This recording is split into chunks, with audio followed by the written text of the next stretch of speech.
मेरे प्रिय इयत्ता 8वीं 9वीं और 10वीं कक्षा के मेरे प्रिय छात्रों, आज हम आगे चलकर भाषा अध्ययन में विराम चिह्न इसका हमें लिखते समय बहुत महत्वपूर्ण उपयोग किया जाता है और ये विराम चिन्हों के बारे में हम आज जानकारी लेने वाले हैं। तो विराम चिन्हों का प्रयोग कहाँ कहाँ करना है, कैसे करना है, यह हमें अवश्य होता है। तो इसलिए आज हम विराम चिन्ह में आप जैसे कि वाक्य पढ़ते समय कहाँ रोकना है, कितना रोकना है, यह सूचित करने तथा वाक्य के भाव को स्पष्ट करने के लिए इन विराम चिन्हों का इस्तेमाल किया जाता है। जैसे यहाँ आपको उनके 10 प्रकार दिए हैं, विराम चिन्हों के 10 प्रकार दिए हैं और इन 10 प्रकारों को हमें उसका इस्तेमाल कहाँ करना है, प्रयोग कहाँ करना है, यह हमें देखना है। तो ये विराम चिन्ह जो होते हैं, इन विराम चिन्हों के 10 भेद हैं और इन 10 भेदों की जानकारी हमें यहाँ लेनी है। तो पहला जो है वह पूर्ण विराम। तो पूर्ण विराम चिन्ह कहाँ लगाया जाता है? तो पढ़ते समय जिस स्थान पर वाक्य समाप्त हो जाता है वहाँ पूर्ण विराम चिन्ह जो है उसे लगाया जाता है। आपको मालूम है, जब वाक्य समाप्त हो जाता है तो वाक्य समाप्त होने के बाद जो चिन्ह लगाया जाता है, उदाहरण के लिए यहाँ वो एक वाक्य मैं आपको देता हूँ।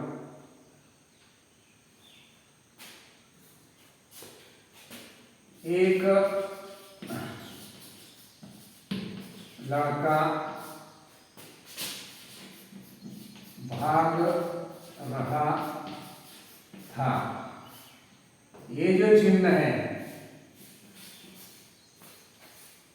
वाक्य के आखिर में आने वाला, वाक्य समाप्त होने के बाद लगाए जाने वाला, उसे हम क्या कहते हैं? पूर्ण विराम कहते हैं। और दूसरा जो प्रकार है अल्प विराम। तो अल्प विराम का इस्तेमाल कहाँ किया जाता है? जैसे पढ़ते समय हमें थोड़ी देर के लिए रुकना हो तो अल्प विराम का इस्तेमाल किया जाता है, प्रयोग किया जाता है।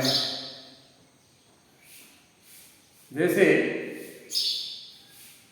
लो तुम्हारी चांदी की कुल्हाड़ी, लो तुम्हारी चांदी की कुल्हाड़ी।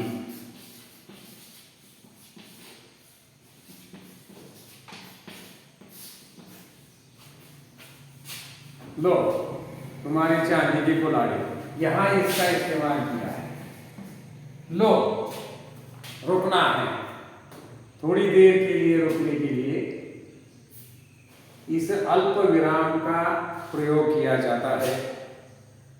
तीसरा जो है तो अर्ध विराम, ये उनके चिन्ह मैंने यहाँ दिए हैं, ये आपके समझ में आएगा कि अर्धविराम चिन्ह जो है यह कब और कहाँ उसका इस्तेमाल किया जाता है। जैसे कि आप वाक्य पढ़ते समय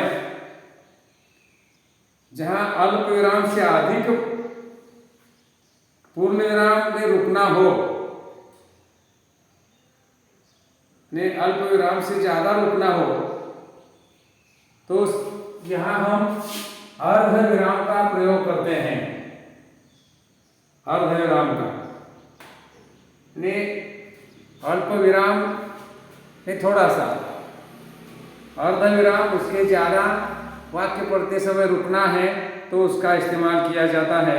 जैसे कि वाक्य यहाँ देता हूं, अच्छा है तुम भी साथ चलो।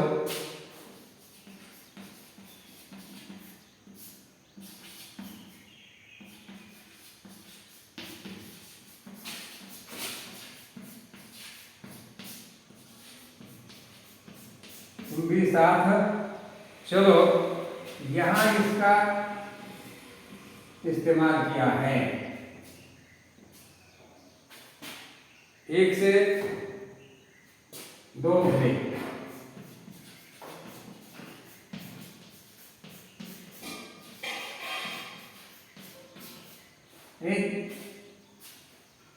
अल्प विराम से ज्यादा रुकना है तो अर्ध विराम में रुकना है। यहाँ इसका ऐसा इस्तेमाल किया जाता है। ये चिन्ह है। तो ऐसा ये तीसरा प्रकार है। और चौथा जो भेद है ये प्रश्नार्थक चिन्ह। ये आप सभी को मालूम है, प्रश्नार्थक चिन्ह, प्रश्न सूचक चिन्ह कहते हैं उसे, और प्रश्न के अंत में उसे लगाया जाता है। प्रश्न के अंत में, जैसे कि तुम्हारा नाम क्या है, यहां उसका इस्तेमाल किया है। यह है प्रश्न चिन्ह। ये सभी को मालूम है। उसके बाद उद्गार चिन्ह। ये उद्गार चिन्ह का इस्तेमाल कहाँ किया जाता है? तो उद्गार चिन्ह जो है, इस चिन्ह का हम बात करते समय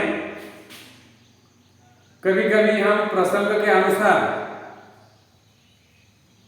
कभी हर्ष, शोक, दुख, घृणा, प्रशंसा, तिरस्कार आदि भाव प्रकट करते हैं।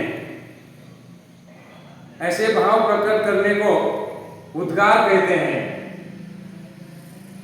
संबोधन हो, हर्ष हो, दुख हो, विस्मय हो, घृणा हो, तिरस्कार हो, प्रशंसा हो, स्तुति हो, करते समय इसका इस्तेमाल किया जाता है।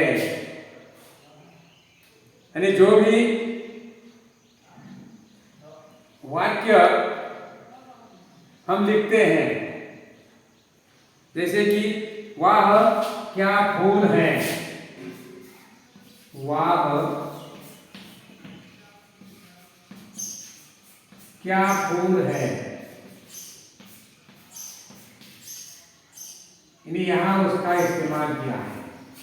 जैसे वहां क्या सचिन ने चौका मारा, अरे तुम क्या कर रहे हो, या छी वहां कितनी गंदगी है, इसे बहुत सारे जगह उसका इस्तेमाल किया जाता है।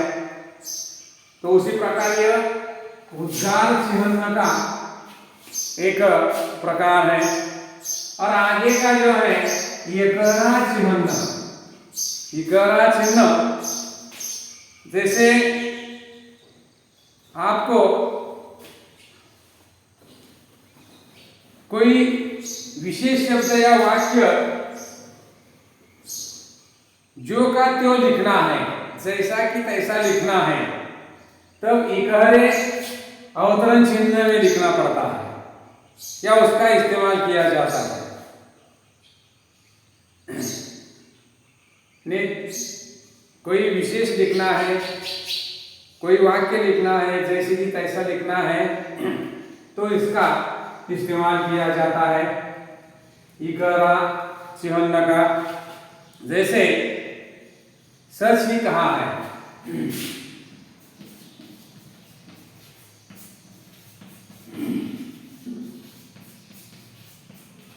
सच ही कहा है,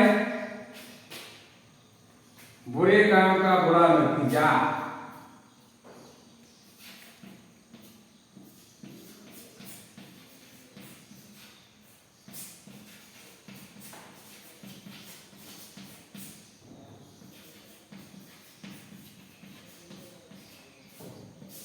बुरे काम का बुरा नतीजा, या ये चिन्ह लगा है, यहाँ है, यहाँ है, ये चिन्ह, ये आपके समझ में आना चाहिए। तो इसे एकरा चिन्ह कहते हैं। और दोहरा अवतरण चिन्ह जब किसी का कथन या कहे गए को जैसे कि वैसा लिखना है, वाक्य में जब किसी का कथन जैसे कि वैसा लिखना है, तो यहाँ दोहरा अवतरण चिन्ह का इस्तेमाल किया जाता है। तो जैसे दूसरे ने कहा है, जैसे उदाहरण के लिए मैंने कहा, मैंने कहा कुछ सीरियस नहीं,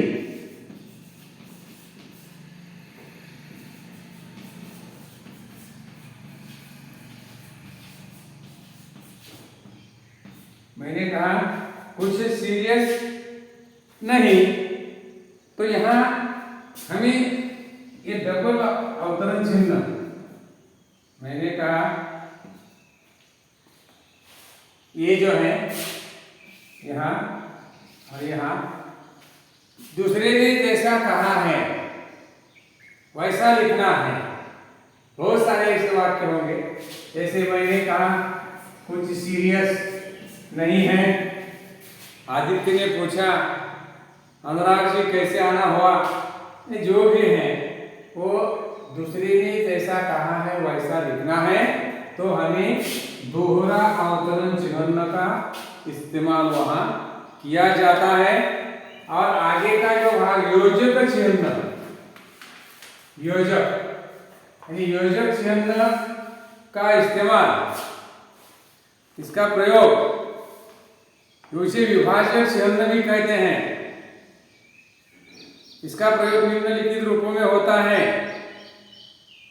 जैसे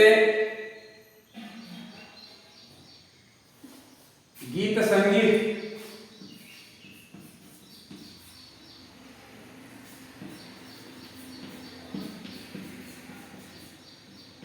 गीत संगीत, धीरे धीरे, इन दो शब्दों के बीच में जो होता है उसे योजक चिन्ह कहते हैं।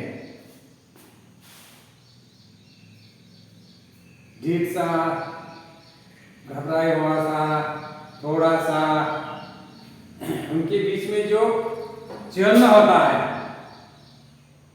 उसके बाद कोष्टक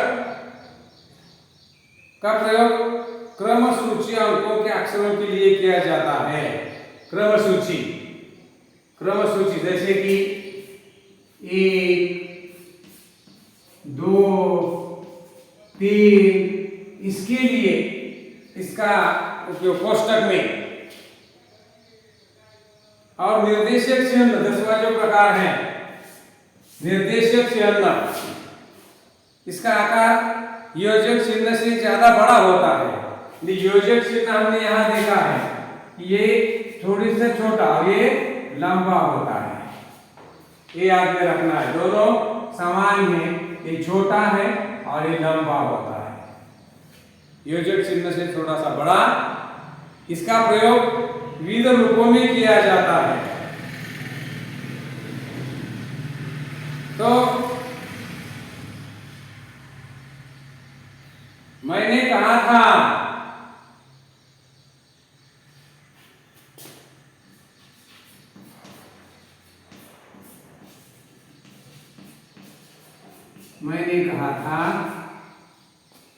रोज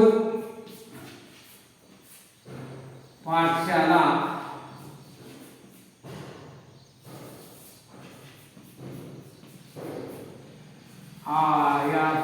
आओ।